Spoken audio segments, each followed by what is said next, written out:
Olá, pessoal, boa tarde.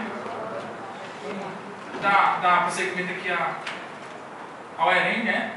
Está agora na mesa número 3. Vocês têm aí seu encaixe, né? Quando digo reformas educacionais atuais, perspectivas do ensino superior no Brasil. E com isso a gente vai contar com a presença do Maximiano Nunes, que ele é de CA 2 de Maio, daqui de Fortaleza, estudante de Medicina, da Coordenação Regional do ENEM, da Executiva Nacional da Assembleia Nacional de Estudantes Livre, ANEL.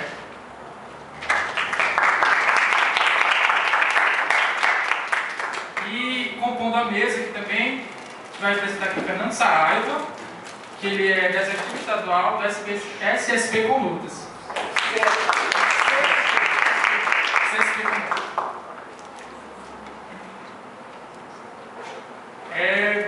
Max, com a palavra. Não, Fernando Saraiva. Alô.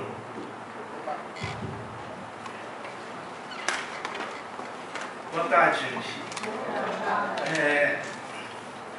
Fui pego meio de surpresa que o Max me ligou hoje de manhã, dizendo assim: cara, nós estamos no Enem e precisamos de uma pessoa para fazer uma discussão com o pessoal, porque o contato que a gente tinha para fazer esse debate não vai poder. Então, eu me dispus, né, como um bom participante do movimento, a vir, mesmo sem ter sido comunicado muito anteriormente. Mas aí, talvez, pode ser que eu fuja um pouco da discussão que vocês estão fazendo, mas o que eu espero fazer é o seguinte, é contar alguma coisa da minha experiência, né, em relação a tudo que está acontecendo na conjuntura nacional hoje. Então veja só, vocês estão aqui no Encontro Regional de Estudantes de Medicina. Eu sou Fernando Saraiva, sou um arquiteto bancário do Banco do Brasil, faço parte do Movimento Nacional de Oposição Bancária, né? Atuo então no movimento sindical e também faço parte do fórum que foi criado aqui em Fortaleza, um fórum de defesa do serviço público, que tem sido atingido frequentemente por medidas governamentais. Então, olha só, vocês estão numa reunião de estudantes e, claro, a perspectiva de vocês é se preparar para ser um profissional posteriormente, né? E aí me faz lembrar da época que eu também era estudante. Eu participei do movimento estudantil lá na Universidade de Brasília, fazia arquitetura lá em 1977. Em 1977, logo nos finalmente da ditadura militar, a gente realizou a primeira greve estudantil do movimento em Brasília, que foi uma greve que a gente queria colocar para fora da reitoria o reitor, capitão de mar e guerra, José Carlos Azevedo, que era um reitor que conduzia a universidade com mão de ferro, que não admitia discussões, inclusive a gente tinha a discussão do nosso próprio currículo. A gente queria modificar o nosso currículo, achava que o currículo era muito tecnológico e não deixava você fazer discussões sobre a possibilidade de você atuar com sociabilidade para construir uma sociedade mais igualitária, né? Então, nessa questão, a gente fez uma greve em 77 e eu estava entusiasmado com aquele movimento e de repente me vi preso. Passei 30 dias na cadeia lá em Brasília e tinha sobre mim a Lei de Segurança Nacional. Eu disse, cara, Lei de Segurança Nacional, estou então fazendo com que a minha atuação esteja lá mexendo com a segurança nacional. Eu fiquei assim, vou procurar saber o que está acontecendo, né? Quando eu saí, ou você sai de uma situação como essa e nunca mais você quer saber de movimento nenhum, né? Você se isola completamente, assim, em termos de participação ativa num movimento qualquer na sociedade, ou então você começa a se envolver mais para saber exatamente por que você está ameaçando a segurança nacional. Foi isso que eu fiz. E aí comecei a ler alguns livros interessantes sobre como funciona a sociedade. E descobri que a sociedade funciona como uma sociedade de classes. Que tem duas classes fundamentais na sociedade. Que é, hoje, no sistema capitalista, que é a classe burguesa e a classe do proletariado, a classe dos que são trabalhadores assalariados das mais diversas posicionamentos, desde um operário de fábrica até um médico que exerce sua profissão, como é o caso de vocês quando vocês vão exercer a profissão de médico, né? Vocês são estudantes de medicina, eu era estudante de arquitetura. Sonhava ver, por exemplo, uma cidade onde as pessoas pudessem conviver mais igualitariamente, né? Essa era uma discussão que a gente fazia no tempo, lá na universidade. E aí, você começa a se engajar nos movimentos, né? Hoje, né, na conjuntura atual, então, eu faço parte do movimento sindical, participei do movimento de reconstrução da UNE, participei da fundação da Central Única dos Trabalhadores, né? Então, todos os processos que se desenvolveram nesse período todo até aqui, eu tive uma participação nesse movimento.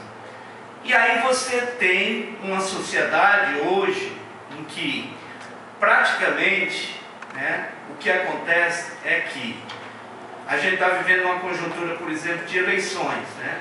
Vamos ter eleições para prefeito, eleições para vereadores em todas as cidades do país, né? E o que a gente sente é o seguinte, que tem um poder econômico muito grande que atua sobre essas eleições.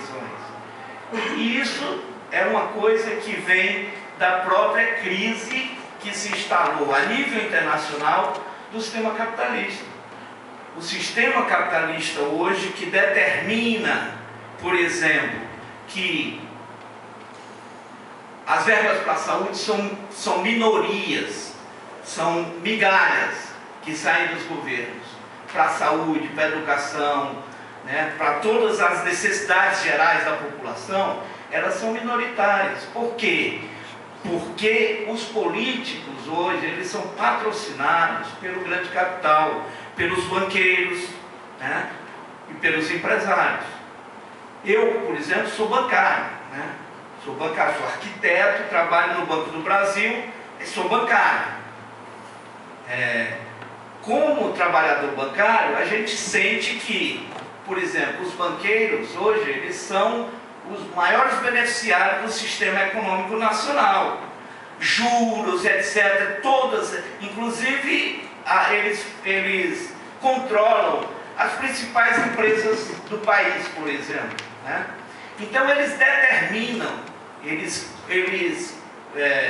patrocinam, por exemplo, os principais políticos para serem reeleitos e continuarem a fazer uma política de beneficiar os ricos. Enquanto que a população, ela recebe migalhas, ela recebe, por exemplo, algumas bolsas, algumas coisas do tipo, quando ela não está trabalhando. Entretanto, o que é que acontece? A saúde é sucateada, né? Os hospitais que vocês vão encontrar pela frente, vocês já devem ter, claro, vocês discutem isso no dia a dia, o conhecimento de que vocês vão trabalhar em situações precárias, né, na saúde, que é o tema de vocês, né, que é a medicina. Então, por que não tem verba para resolver o problema da saúde no país, né? A tecnologia a nível mundial de pesquisa e tudo mais, ela já poderia resolver a maioria das doenças que existem no planeta. Ela poderia resolver, a medicina teria condição de fazer isso. Entretanto, ela tem freios importantes que é determinado pelo próprio sistema, que não deixa fazer com que essas condições para libertar a humanidade sejam desenvolvidas, né? Falando genericamente da coisa, que significa que, por exemplo, hoje, se a gente for ver os meios de transportes, hoje nas principais capitais, aqui em Fortaleza, por exemplo, num dia normal de semana, você não consegue transitar normalmente nas ruas, porque tem uma interrupção do trânsito, tem congestionamento, porque o carro individual é uma questão que está colocada para todos, né? Para todos e temos, porque se a maioria da população fosse ter condição de ter um carro individualmente, esses carros não sairiam nem do lugar, né? Não é verdade? Não teria condição de sair do lugar, então ele perderia a sua própria função para que ele foi fabricado. Então teríamos que se resolver essa questão com uma solução em termos coletivos, de um transporte coletivo de boa qualidade, que pudesse ser usado por todas as pessoas, etc. Entretanto, o sistema que a gente vive, um sistema capitalista em crise a nível internacional, ele não permite que a maioria da população tenha acesso e possibilidade de definir rumos para essa economia. Ele não consegue definir rumos para essa economia exatamente porque a maioria dos trabalhadores, seja de que nível seja um operário de fábrica, seja um médico exercendo a sua profissão, um arquiteto exercendo a sua profissão, ela é determinada pelo capital, pelo dinheiro, que nem sempre é determinado a melhor forma de fazer uso da tecnologia, por exemplo, né? Então, o que acontece? Acontece que a produção ela é completamente ultrapassada em termos das necessidades humanas e das necessidades do bem-estar de uma maioria, que é a maioria que produz. A produção hoje, ela não está na mão de quem a faz, ela está na mão de poucos. Então são poucos que determinam o que deve ser produzido. Essa é uma incoerência e é uma coisa que está colocada na nossa sociedade, internacionalmente, nacionalmente, em qualquer lugar onde você esteja. Quer dizer, por que tem então vários benefícios para uma parte pequena da população e outra população que vive na situação de problemas como a saúde, como não ter educação para todos, como não ter transporte saudável e coletivo para todo mundo, quer dizer, o salário é pouco. Então, na verdade, o que está acontecendo na nossa sociedade, e se a gente for ver em termos de Brasil, por exemplo, desde o início do ano, a gente teve o quê? Tiveram várias greves de várias categorias, as mais diferenciadas, categorias como servidores públicos, categorias como professores e etc. Entraram em movimento porque não tinham condição de continuar vivendo do jeito que está. Então, as pessoas se organizam para reivindicar, tá certo? Quando elas se organizam para fazer as reivindicações, quando elas se organizam para fazer as reivindicações, elas encontram um obstáculo que é exatamente, por exemplo, de que lado, por exemplo, estão os que governam. Essa é uma dificuldade. Então, olha só, no Brasil a gente teve, por exemplo, um governo, digamos assim, que tinha uma popularidade muito grande, porque veio de um movimento dos trabalhadores, um movimento dos próprios trabalhadores, como foi quando se elegeu pela primeira vez o governo Lula. O governo Lula vinha com várias possibilidades de de melhorar as condições dos trabalhadores e do povo em geral. Entretanto, na hora que o Lula estava sendo eleito para participar da política nacional, né, porque antes ele era do movimento sindical, ele era um metalúrgico que mobilizava, que fazia as greves do ABC. Na época que eu estava na greve de 77 na UNB, logo em seguida teve a greve, as grandes greves do ABC, dos metalúrgicos lá, e o Lula era a grande liderança. Quando ele chegou no poder, rapidamente as coisas começaram a funcionar de forma diferenciada. Não era mais a forma como estava sendo prometida anteriormente. Mas por que aconteceu isso? Por que essa dificuldade? Porque, na verdade, desde o primeiro momento em que Lula foi eleito para ser presidente da República, ele já foi financiado pelo capital. Não sei se vocês lembram, vocês são muito jovens, tudo bem, mas há 8 anos atrás alguns já percebiam o que acontecia. Então, o Lula escreveu, por exemplo, Carta aos Brasileiros. Naquela Carta aos Brasileiros, ele se comprometia com o sistema que dizia o seguinte: ele negava, por exemplo, estou falando do Partido dos Trabalhadores, do qual eu fiz parte, né, que os trabalhadores tinham um manifesto do PT que diz o seguinte: nós queremos construir uma sociedade onde a emancipação do trabalhador será obra dos próprios trabalhadores.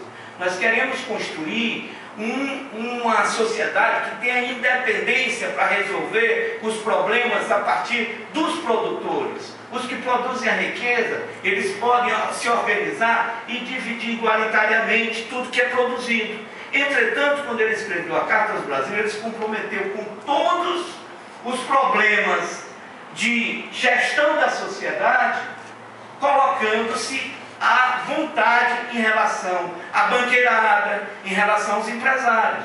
Aquilo foi uma carta que negava o manifesto de fundação do partido e, ao mesmo tempo, dizia o seguinte: nós estamos aqui para governar para todos. Para todos significa governar, na minha opinião, governar para os ricos. Porque não existe uma possibilidade de você dizer o seguinte: vou resolver todos os problemas para todos. Para todos significaria, talvez, governar para a maioria da população. Entretanto, quando você é financiado por um grupo minoritário, você vai dar resposta para o grupo minoritário. E é isso que está acontecendo na nossa conjuntura atual. Os grandes partidos no Brasil, inclusive o PT, que era o grande partido da classe trabalhadora, hoje ele vem para uma eleição que está acontecendo nas principais cidades do país, financiado completamente pelos banqueiros e pelos empresários. Financiado completamente. Então, se os caras pagam, eles vão cobrar a fatura posteriormente. Não é verdade? Vão cobrar. E vão cobrar de uma forma que eles vão dizer o seguinte: esquece um pouco a saúde, esquece um pouco a educação, vamos resolver aqui, vamos fazer grandes empreendimentos que vão dar enormes lucros. Então vamos explorar melhor a classe trabalhadora. É isso que vem acontecendo. Então, numa sociedade como essa, no momento que a gente está vivendo uma conjuntura em crise a nível internacional, e essa crise está chegando no Brasil, é mais do que nunca necessário fazer discussão, principalmente com os jovens, com os que estão começando a discutir a sua possibilidade de trabalho nessa sociedade, que a sociedade é uma sociedade de classe. E ela tem duas classes fundamentais. Tem a classe dos trabalhadores, todos os assalariados, tá? Que estão sendo explorados hoje de forma exorbitante. Eu, como bancário, né, embora a minha situação é até um pouco melhor, porque eu sou um arquiteto bancário, eu não tenho aquela exploração terrível, por exemplo, porque passam os bancários que trabalham nas agências. Esses bancários que trabalham nas agências, eles são completamente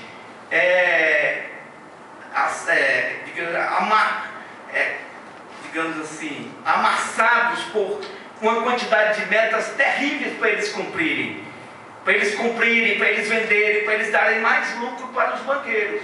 Entretanto, na hora que vai pedir um reajuste salarial, por exemplo, vem aquela choradeira, nós estamos em crise e os banqueiros não podem dar nenhuma melhoria de salário. É por isso que, por exemplo, daqui uns dias, a partir do dia 18, vocês vão ver mais uma greve nacional dos bancários nesse país. Já está mais ou menos marcado para o dia 18.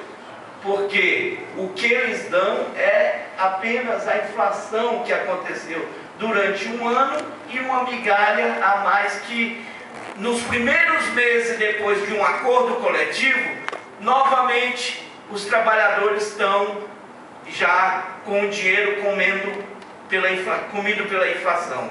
E isso acontece com os médicos, com os trabalhadores, com os dentistas, por exemplo. A gente está tendo um exemplo concreto e objetivo aqui na cidade de Fortaleza, que é uma greve longa dos dentistas, que já faz mais de 30 dias. Ontem mesmo a gente teve junto numa manifestação com os colegas odontólogos, que eles estão numa greve há mais de 30 dias. Então, nós vivemos nessa sociedade em que o governo tem se colocado sempre ao lado da classe que patrocina suas campanhas, enquanto que os trabalhadores precisam, para dar resposta às suas necessidades, se organizar de forma mais independente, para dar resposta a partir dos movimentos de greve, etc. Esses movimentos de greve, eles não podem mais ficar isolados por categoria e começam a sentir a necessidade de ter grandes possibilidades de construir uma unidade maior entre as várias categorias de trabalhadores. E foi isso que aconteceu um pouco nessa greve dos servidores. Os servidores públicos, eles não têm database. Entretanto, as categorias foram entrando, e aí o governo teve que soltar pelo menos alguma proposta. Só que a proposta do governo é indecente. Só que se eles não aceitam naquele momento, eles iam ficar sem nada. Então, para encerrar minha fala, o que eu quero dizer é o seguinte: nessa sociedade que a gente vive, é importante que as pessoas tomem consciência de que a saída para a humanidade, ela depende de um coletivo. Se a gente tem uma crise internacional do capitalismo, e o que acontece na Espanha, o que acontece nas várias partes do mundo em que há rebelião e até revoluções que acontecem hoje, como está acontecendo a revolução na Síria, por exemplo, essa questão está colocada também aqui no nosso país. E cada vez mais esse sistema vai apertar a classe trabalhadora. E nós que estamos no processo de formação, o nosso posicionamento nesse processo é muito importante. É isso que eu gostaria de dizer para vocês a partir desse convite que o Márcio me fez e que foi que me pegou de surpresa. Entretanto, é uma experiência que eu estou colocando para a discussão no encontro de vocês. Obrigado pela atenção. Eu acho que eu encerrei nos 20 minutos. Obrigado.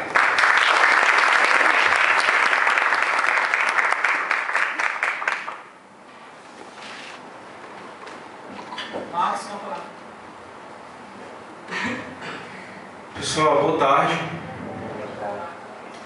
Eu queria começar pedindo desculpa para vocês, né? Em nome da coerência, pelo que acabou acontecendo.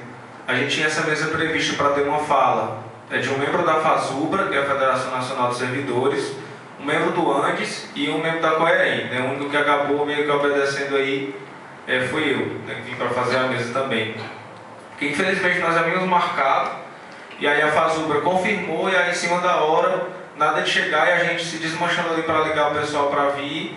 Do mesmo jeito como antes, eu cheguei a ligar para 10 professores, e acabou que nenhum pôde vir, porque estão também em outros encontros, né? A greve acabou aqui ontem, e eles estão também se desmanchando, porque ficaram com muitas atividades pendentes. E aí foi feito o convite para o Fernando Saraiva, que compõe o fórum aqui em defesa do serviço público, e aí infelizmente tentamos e não conseguimos nenhum professor. E acabou que a gente não tem aqui, pelo menos materialmente, uma pessoa para fazer a segunda fala.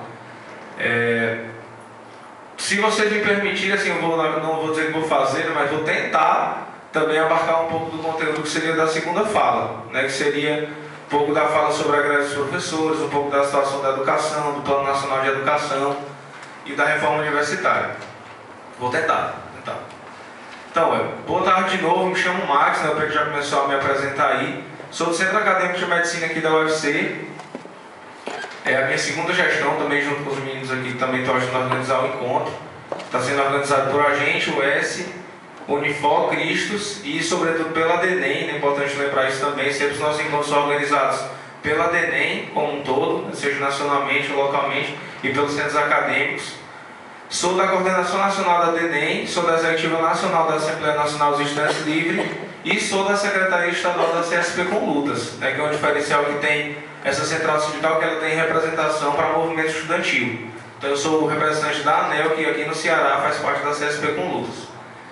Eu queria dedicar esse meu informe, pessoal, né, uma fala, um informe, é um acontecimento que tem marcado, né, não só a mídia, mas sobretudo a cabeça, até os corações de algumas pessoas que têm alguns sonhos também na sociedade, que é a luta hoje que está sendo travada de maneira muito forte lá na Espanha.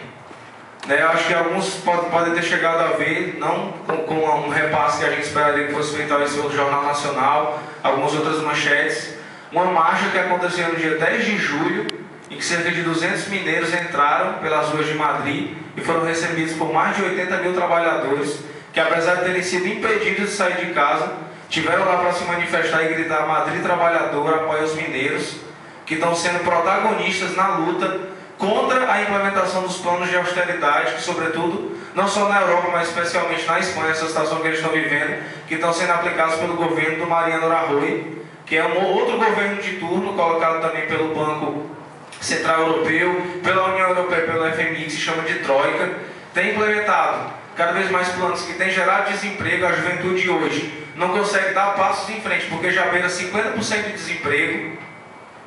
Se pensar na população como um todo, a taxa já passa dos 25%, e os mineiros estão sendo aí, digamos que os grandes pioneiros nessa luta, nesse enfrentamento ao governo, e a juventude também tem participado de maneira muito forte. Inclusive, uma das mobilizações que aconteceu no dia 11 de julho tinha como presença muito forte o 15M, que foi um movimento que também ocupou as ruas da Espanha no ano passado, no dia 15 de maio, quando se organizaram também contra o desemprego, contra os cortes da educação. E, infelizmente, o governo Rajoy já anuncia um corte de mais de 60 bilhões para o próximo ano. É coisa que a gente pode esperar aqui no Brasil também. Falar um pouco, pegar um pouquinho aqui da fala do Fernando, quando ele fala um pouco do governo do PT, quando ele vinha, na verdade, com uma expectativa muito grande de suplantar o governo FHC, acabar com as políticas neoliberais, e aí sim conseguir dar uma reforma maior para a educação, reformas para a saúde, e a gente viu que isso acabou não se concretizando. Inclusive tem uma professora que também faz parte da Frente Nacional, eu citei ela ontem, que é a professora Maria Inês, que ela escreve um texto muito interessante, que ela mostra que as políticas neoliberais do governo FHC, elas são tão simplesmente mantidas ou cada vez mais, digamos que acrescentadas, aprofundadas por conta do governo Lula. As parcerias neoliberais, o plano da reforma do Estado, privatizando saúde, cortando o orçamento da saúde, cortando o orçamento social, isso já vinha de algum tempo. Foi um pouco também nesse período, vamos falar antes aqui um pouco da eleição do governo Lula, que a gente teve um ascenso popular muito grande no Brasil. Sobretudo na década de 80, quando a gente viu surgir em 85 centrais como a CUT, como a CTB, como a Força Sindical, que eram respostas organizativas diretas dos trabalhadores, dos movimentos populares que se organizavam para tentar uma saída democrática, para romper de vez com o processo de ditadura que tinha assolado tanta população do Brasil. E aí se tem essa alternativa, mas infelizmente com o passar dos anos, a gente já tem alguns relatos, por exemplo, o Fernandinho deve saber muito bem, as grandes mobilizações que aconteceram em 94, 95 em São Paulo, deram suscetibilidade para 2 anos depois, já há alguns casos de corrupção que já se tinha dentro do próprio PT. Por exemplo, presidentes dos sindicatos bancários de São Paulo, de Rio de Janeiro, como Arlindo Magno, Antônio Nogueirol, já compunham uma previdência privada dentro do próprio banco, que participou inclusive do leilão da Vale do Rio Doce. Não sei se vocês sabiam disso. Quando o PT foi lá manifestar contra a Vale, na verdade tinha acionistas dentro de um dos grupos dos consórcios de empresa que foi capaz de arrematar a Vale e já no primeiro ano lucrar 10 vezes mais do que o valor que foi concedido para a arrematação contra dessas empresas. E aí essa conjuntura de reorganização, eu vou entrar um pouco mais aqui no tema, levou à construção do que a gente vai tratar aqui, que eu quero começar como balanço para tentar abordar um pouco aqui a fala que seria a segunda fala,